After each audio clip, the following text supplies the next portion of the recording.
Bienvenidos a una nueva reunión del Instituto de Investigaciones de Historia del Derecho. Estamos con la doctora Elizabeth Martínez, que está haciendo una estancia de investigación en la Argentina, que va a comprender la ciudad de Buenos Aires y la ciudad de Córdoba. Eh, Elizabeth, contanos un poco del motivo de esta presencia tuya ahora acá en Argentina, por favor. Bueno, pues primero deseo expresar mi agradecimiento por la recepción que han tenido con mi estancia al doctor Ezequiel Abasolo y el apoyo a la doctora Viviana Kruger. Eh, como eh, en su momento les comenté a ellos, me interesa continuar con una línea de investigación que inicié hace ya algunos años. eh, con la tesis de doctorado que en su momento planteé el, el estudio de los juristas republicanos españoles exiliados en América. Cuando fui avanzando con esta investigación me di cuenta que eran muchísimos y que no se podía desde ese primer momento estudiarlos a todos, sobre todo cuando empezaron a sumar eh, por cientos la parte de los exiliados que llegaron solamente a México. Entonces, elaboré digamos, una base de datos que superó los 300. De hecho, tengo ubicados 328 licenciados en Derecho exiliados solamente en México. Entonces, en ese momento me di cuenta que no podía extender la investigación a toda América y se decidió quedarme solamente con los de México. Eh, de hecho, también fue necesario mm, agruparlos por categorías y delimitar la investigación. Y me quedé en ese momento con los que habían estudiado Derecho en España y que ya habían llegado, obviamente, con la carrera concluida, porque me encontré que había algunos que habían iniciado la carrera en España, luego la concluyeron en México. Había otros que llegaron jóvenes y realizaron los estudios de Derecho en México. Entonces era una lista demasiado extensa y por eso tuve que ir delimitando. Eh, Ahora, una vez que ya se realizó el trabajo para México, me interesa continuarlo con uno de los países que más juristas republicanos españoles recibió, que es Argentina. Eso es lo que me trae en esta ocasión a estas tierras, doctor Ezequiel. Bueno, muchas gracias, pero una pregunta de paso, ¿cuál es el criterio para entender a un jurista como jurista? O sea, que estás en libertad de elegir un criterio. ¿Cuál es el que elegiste vos? Sí, bueno, les decía que de estos más de 300 eh, fue necesario estructurar en categorías para mí. Eh, bueno, entre esas categorías, digamos que el grueso de mi investigación se centró en aquellos profesores de universidad que que desarrollaron esa actividad, ya fuera en España o en México, porque hubo algunos que en España no habían sido profesores de universidad, pero sí lo llegaron a hacer en México. Entonces, para mí, el criterio de juristas, por ejemplo, para que entraran a esta categoría, es que hubieran escrito obra jurídica, eh, que fueran profesores de universidad del área de derecho, porque hubo algunos que estudiaron derecho, pero que ejercieron como docentes en áreas que no eran jurídicas también, esa otra situación. Entonces, fueron como muchos pequeños detalles que se tuvieron que ir afinando y que en ese momento me permitieron ir delimitando. En esta lista que les comento quedaron 42 eh, ya, digamos, estudiosos del derecho de ese gran universo que son los 328 que les comento. Y una pregunta, siguiendo con como es la pista del hilo de Ariadna. De esos 42, ¿se puede identificar áreas de cultivo del derecho predominantes, universidades de origen predominantes, o es todo muy variado?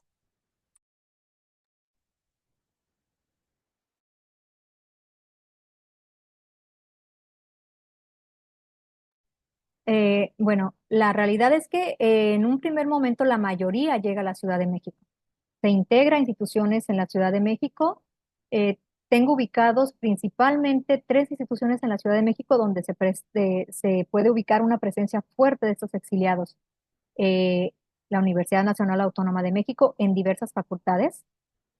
Por ejemplo, la Escuela Nacional de Jurisprudencia, después Facultad de Derecho, eh, la Facultad de Filosofía, eh, la Escuela de Economía, el Fondo de Cultura Económica, que ahí estuvieron varios juristas republicanos mm, publicando obra propia, algunos otros como traductores y otros, por ejemplo, como Julián Calvo, llegaron a colaborar directamente con el fondo y otras instituciones que también encontramos una fuerte presencia de juristas o de esos profesores de universidades. Eh, Primero la Casa de España en México, que después se convierte en el Colegio de México. En cuanto a áreas del derecho donde se nota una presencia muy fuerte, tenemos el derecho penal. Hace poco la doctora Lisa Speckman publicó un libro donde analizó justamente eh, las aportaciones de este grupo, de los penalistas, a México. Luego tenemos otra área también bastante importante, derecho procesal. Si ustedes se acuerdan, compartimos un eh, jurista republicano que se exilia, que primero está aquí en Argentina, después se va a México, me refiero a Aniceto Alcalá Zamora Castillo. Eh, También tenemos una interesante presencia de historiadores del derecho, Altamira, José Miranda. José Miranda, por ejemplo, en España se dedicaba al derecho político, pero en México se les prohibió participar en política. Entonces, si iba a dar clases de derecho político sin poder participar en política, estaba, digamos, bastante desfasada su enseñanza y entonces decidió cambiar de área del conocimiento y se dedicó a la historia del derecho, que fue un extraordinario historiador del derecho. Sus libros, sobre todo, eh, tratan sobre instituciones jurídicas, todavía son un referente en México y seguramente en otras partes de América. Y es prácticamente un desconocido en España, tristemente. Y pregunta, y respecto de su origen, o sea, el origen español, hay castellanos, catalanes, valencianos, o también muy mezclado. Pues sí, existe representación prácticamente de toda España. Para el caso de los juristas no se nota tanto una división por lugar de procedencia. Me parece que no, esa no fue un tema trascendental en su inserción eh, al mundo laboral mexicano. Hay algo que no sé hasta dónde repercutió, más por cuestiones políticas, había lazos eh, que ayudaron a unos más que a otros para poderse integrar de forma más rápida y en mejores condiciones. Eh, y hay otra situación que me saltó cuando estaba realizando la investigación, pero que yo no la buscaba, que fue apareciendo en los documentos y me fue llevando, que es la pertenencia de un número interesante a la masonería en España. Y al parecer también se incorporan en México algunos, pero no he podido entrar a los archivos porque son privados y solamente pude rastrear esa pista a través de archivos españoles, sobre todo el que se encuentra en Salamanca. Y curiosamente ahí existe un expediente de Luis Jiménez de Azúa. Les dejo el dato para los que están interesados en estudiar esa figura. Muy interesante, muy interesante. Y, y vos estás hablando de la, la denominación, si no perdí, tiene que ver con juristas de la República, o ¿cómo es el nombre exacto? La denominación. Sí, me refiero a juristas republicanos, es decir, que en España apoyaron a a la Segunda República Española y que, pues, a causa de este apoyo, de esta simpatía que los tenían muy ubicados con la República, fueron perseguidos por el franquismo una vez que logra ganar la guerra civil en España, que como ustedes saben se desarrolló de 1936 a 1939, y digamos que son los perdedores de la guerra. Y después enfrentan pues las represiones de Francisco Franco, por eso tienen que salir del país. No, pues la consulta tenía que ver ahora con lo siguiente. Una cosa uno puede decir, son perseguidos por haber tenido simpatías, y hay algunos, estábamos conversando de esto, lo explicamos a quienes estén escuchando esto antes de empezar este encuentro formal, habíamos comenzado a intercambiar ideas, y hay algunos de estos juristas republicanos que efectivamente integran altos cargos de la gestión durante la República. Caso más emblemático es el de Jiménez de Azúa. En este sentido, eh, ¿se puede rastrear o no? Esta es la pregunta. ¿Se puede rastrear algún tipo de relación entre el desempeño en la República y la admisión o ¿cómo podríamos decirlo así? El acceso a un trabajo por parte de los exiliados? O sea, el hecho de haber formado parte del gobierno, ¿sirvió para instalarse o no? Me parece que sí. Miren, en los archivos que he localizado en México, se pueden, entre otras cosas, se conservan cartas o correspondencia que intercambiaban, por ejemplo, estos juristas con, eh, digamos, a altas personalidades del mundo político mexicano, en donde en algunas se da uno cuenta, te puedes dar cuenta, que existía una relación previa, se conocían previamente, y entonces esta relación epistolar permite identificar cómo es que determinada persona se dirige a quien había conocido anteriormente, por ejemplo, en las relaciones diplomáticas o en alguna cuestión internacional. Y entonces, a través de ese conocimiento previo, se podía establecer la relación para la ayuda para venir a México. En otras ocasiones, los propios funcionarios de la República recomendaban a determinada persona a sus colegas mexicanos para que lo recibieran y se pudiera incorporar laboralmente al país. Vos sabés que mi pregunta, además, también tiene que ver con un fenómeno que me interesa en particular, pues seguiremos conversando para no aburrir al público, pero es algo que creo que es una asignatura pendiente por parte de nuestros colegas españoles. Hay algunos que están trabajando muy bien sobre temas, por supuesto, de la historia del derecho en la República, pero en general es un tema desatendido o no suficientemente atendido para ser más exactos, que es el del impacto del derecho de la Segunda República en Iberoamérica. Y el uso de Iberoamérica no es, digamos, inocente, incluso a Brasil, ¿ya? Por motivos de otra preocupación, de una investigación mía sobre los orígenes y la formación del constitucionalismo social, he podido verificar que en los años 30 hay mucha atención iberoamericana hacia España, el derecho español y sobre todo, fundamentalmente, a la Constitución de 1931.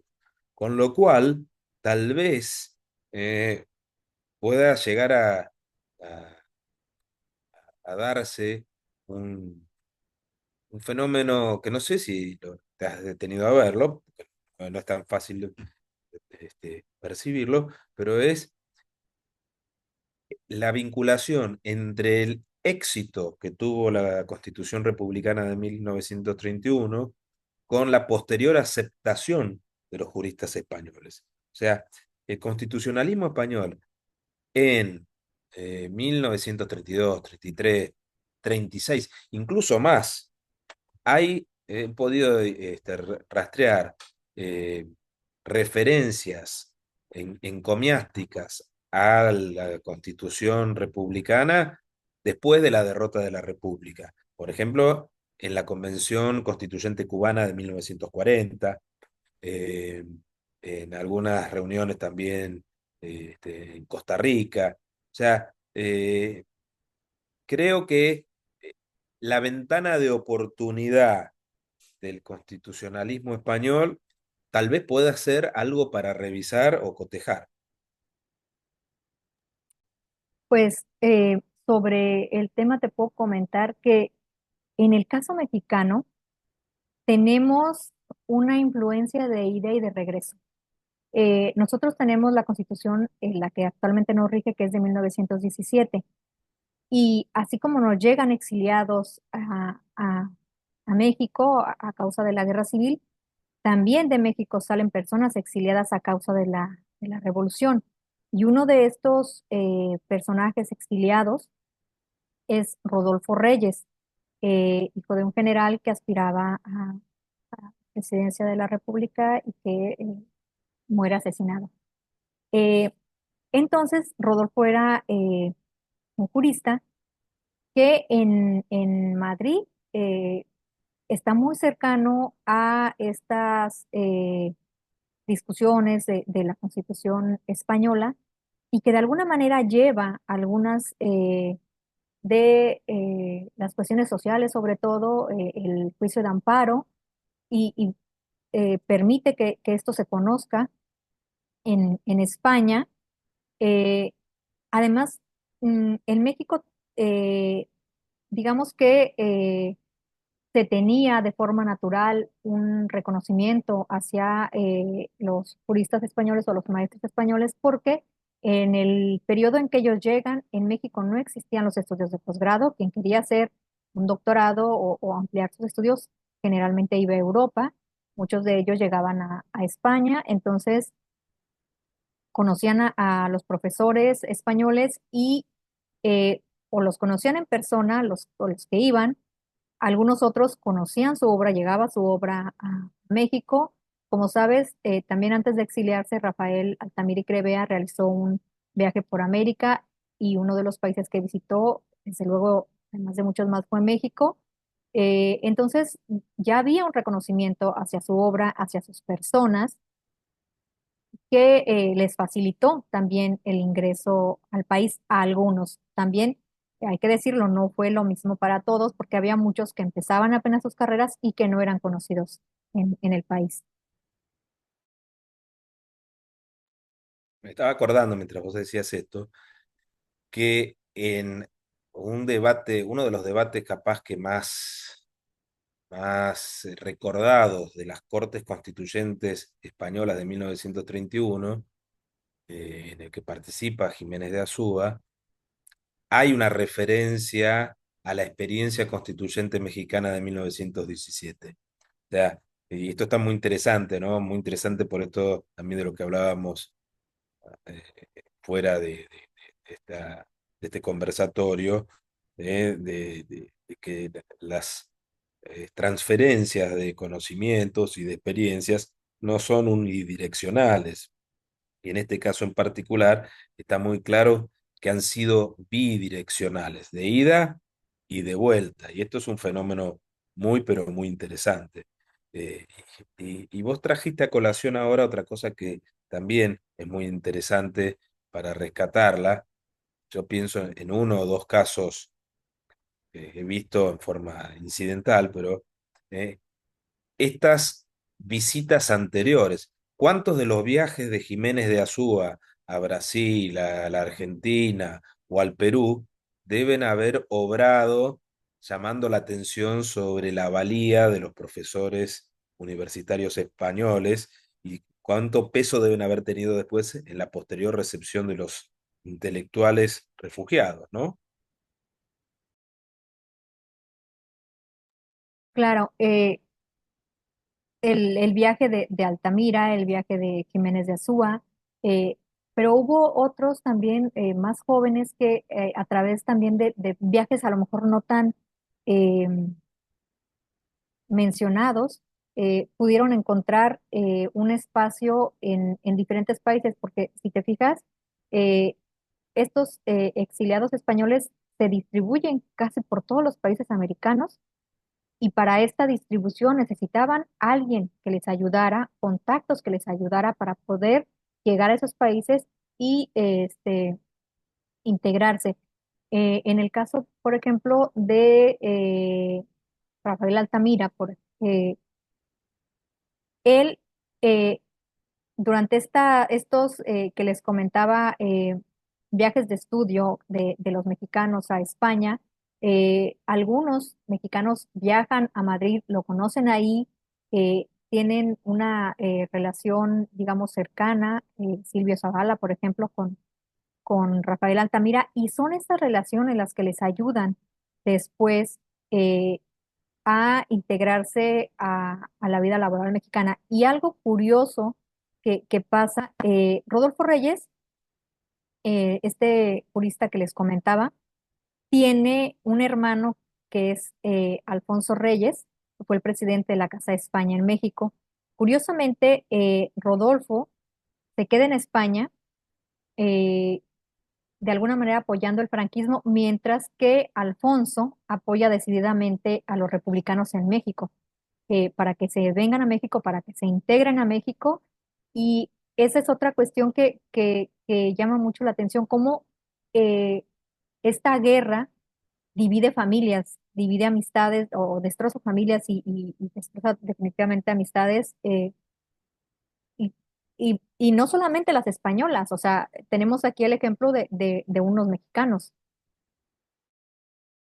¿No? Bueno, ahí también iba a otro tema que no es fácil, no es fácil, pero es eh, el de los vínculos intelectuales que de alguna manera se mantienen o por lo menos se respetan entre ambos bandos, vamos a decirlo así, como la situación,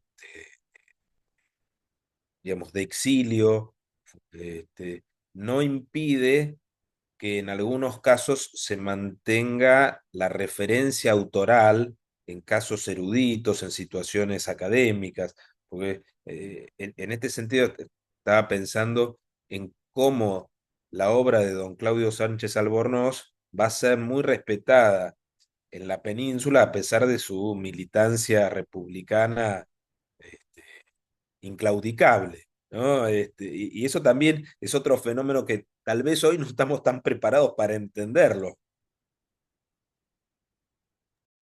Sí, hablando de estas experiencias, eh, pienso, por ejemplo, en esta relación y en este incluso, eh, a lo mejor, eh, matización de algunas posturas que se tenían antes del exilio y después del exilio. Eh, tengo entendido que en el caso de algunos intelectuales, ahora no me acuerdo exactamente del nombre, se siguió publicando su obra en España, pero se eliminó su nombre. O sea, también se da esta otra situación que le sirve su trabajo, pero les estorba el autor. Bueno, son todos fenómenos muy interesantes que sirven para matizar fenómenos que a veces se tratan de explicar de manera muy simplista. Así que, y ahora en particular, contanos un poco lo que venís a tratar de desarrollar desde aquí, desde la Argentina. Claro, con mucho gusto.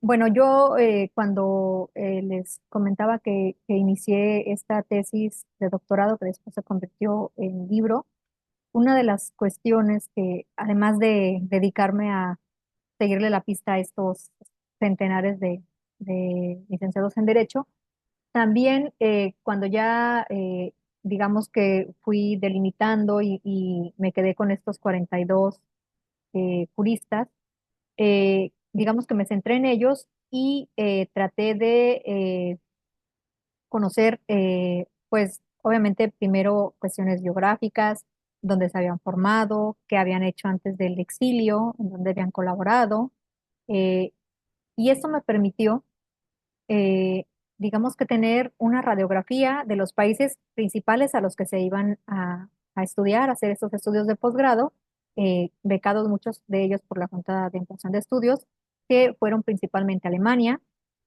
Italia y Francia.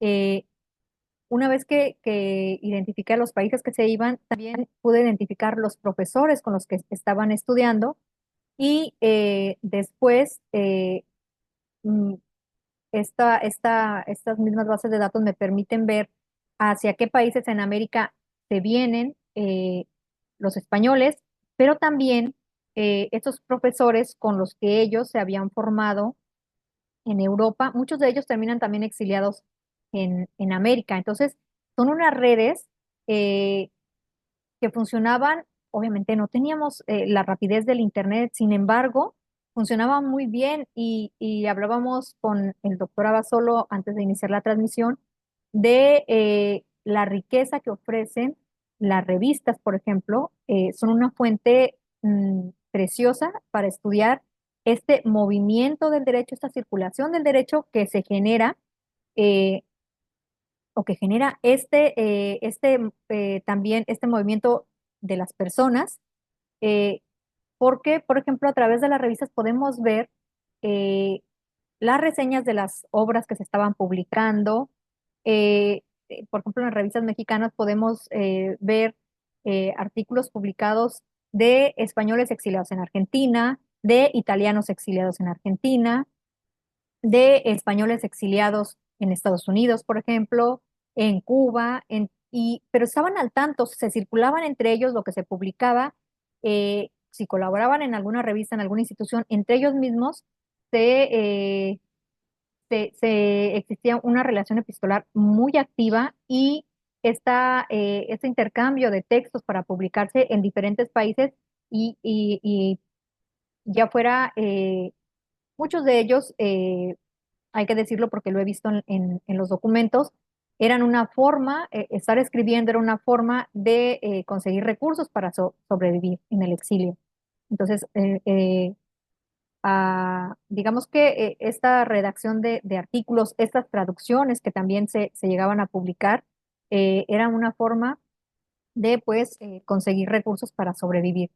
Pero además, digamos que todo esta información que a través de los años fui identificando me permiten ahora pensar en trabajar eh, justo la recepción, la herencia que dejan estos exiliados en Argentina. En un principio pienso en los españoles, posiblemente si existen las condiciones, lo pueda ampliar a italianos que también estuvieron aquí e incluso llegaron también alemanes. A México no llegaron alemanes. La ciencia jurídica alemana se conoce en México a través de estos exiliados españoles y a través de sus colegas exiliados y de diferentes nacionalidades, eh, sobre todo los exiliados que trabajaban más con ellos, pero son los que traducen obras directo del alemán, por ejemplo, o traducen del italiano, y es a través de ellos que se conocen estas ciencias jurídicas de esos otros países en lengua castellana. Bueno, muy interesante. Mientras estabas hablando, estaba pensando eh, eh, en un caso eh, que es muy interesante. Eh, la memoria no me acompaña sin mi machete, así que no voy a poder decir el nombre del autor, que es muy conocido. Pero acá hay eh, una eh, tra- importantísima recepción de elenco muy selecto de juristas italianos judíos que tienen que dejar Italia con las leyes raciales de Mussolini y que vienen con una característica un poco extraña porque eh, vienen recomendados por sus colegas de universidad. Ya no vienen con el estigma, diríamos, de ser rechazados por sus colegas, que, bueno, no se fueron porque no eran expulsados, pero vienen acompañados por esas cartas de recomendación.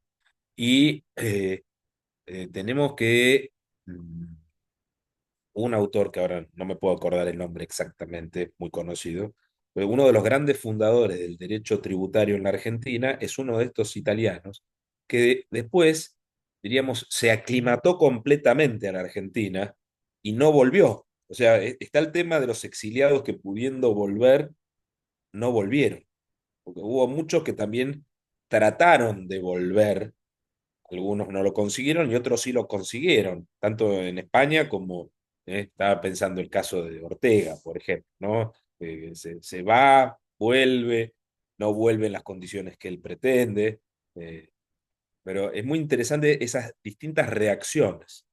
Y, este, y creo que también un área para que trabajes y que es muy interesante es Brasil y particularmente San Pablo. En San Pablo hay muchos procesalistas, hay un gran procesalista italiano que después vuelve a Italia y continúa su trayectoria brillante en Italia. En este sentido, recordemos, claro, la experiencia italiana es diferente porque el exilio es breve, dura, las leyes raciales eh, fascistas son de finales de la década del 30, ya en el año 44, después de la derrota de Italia, empiezan a volver, entonces es un exilio de 6, 7 años. Diferente es el caso español, donde eh, hubo que esperar al fallecimiento de Franco o en definitiva alguna actitud bastante condescendiente hacia el régimen que solamente muy pocos tuvieron. Sí, pues mira, el asunto para el caso que conozco más, que es México, eh, cuando tuvieron la oportunidad, muchos para poder regresar, hubo algunos casos que regresan y ya no encuentran la misma España. Entonces, deciden que es mejor regresar nuevamente a México y se olvidan definitivamente del sueño de regresar a España. En el caso, por ejemplo, de franceses y alemanes, eh, incluso algunos italianos, las condiciones para regresar una vez que cae, por ejemplo, el nazismo, hubo casos de algunos alemanes que deciden no regresar a Alemania debido a que las condiciones para regresar, eh, por ejemplo, les permitían regresar, pero la cátedra que era de ellos ya la habían asignado a alguien más y ese alguien más no lo iban a quitar y entonces eh, digamos que sí regresa, pero no tenemos tu cátedra. O sí regresa, pero no hay apoyo del gobierno para que paguemos tu traslado para que vengas a Alemania. Lo mismo con algunos franceses. Y algunos deciden no regresar, eh, digamos, por una cuestión también de dignidad. Otros porque todavía había en la universidad personas que ellos conocían que habían estado con el régimen nazista, por ejemplo, o fascista, y que continuaban en la universidad, que continuaban en puestos claves y que ellos consideraron que no podían colaborar con estas personas y deciden no regresar. Muy interesante esto último, muy, muy interesante, eh, porque también nos lleva a hacernos otras preguntas de otras experiencias, ¿no? O sea, y esto es lo que tiene de magnífico tus aproximaciones. Yo creo que podríamos seguir conversando mucho más tiempo, pero al mismo tiempo creo que es lo que ya has compartido despierta el interés de seguir tu derrotero de tus nuevos aportes y además algo que es tradicional en estos encuentros que hacemos en el instituto, que es quienes tengan alguna inquietud o quienes crean que puedan tener algunos datos o algunos puntos de vista eh, que puedan compartir con vos, les vamos a invitar a que se conecten con el instituto, que nos dejen sus datos y te vamos a poner en contacto con ellos. Porque estas investigaciones, como las que hace Elizabeth, tienen que ver con mucho entusiasmo, tienen que ver con mucha dedicación y mucha pericia como la que tiene ella, pero indudablemente son esfuerzos colectivos. O sea, lo que vos puedas hacer,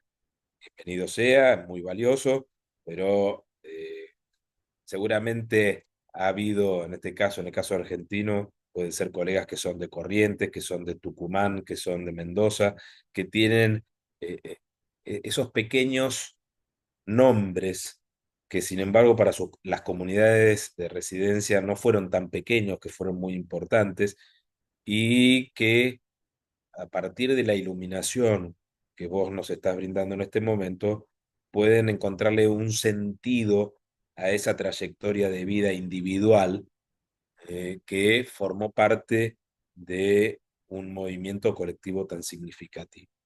Así que, Elizabeth, te agradecemos tu presencia acá en el instituto. Sabemos que no va a ser la última vez que nos vas a ilustrar con tu conocimiento y tu investigación, y te entusiasmamos a continuar con esta fascinante línea de investigación. Muchas gracias. Muchísimas Muchísimas gracias. gracias. Y claro, desde luego yo, esta es la primera vez que tengo la oportunidad de estar en Argentina. Espero que no sea la última porque sí me interesa darle seguimiento a estos juristas y desde luego son bienvenidas la información que tengan o son bienvenidos para sumarse a las investigaciones que estoy realizando.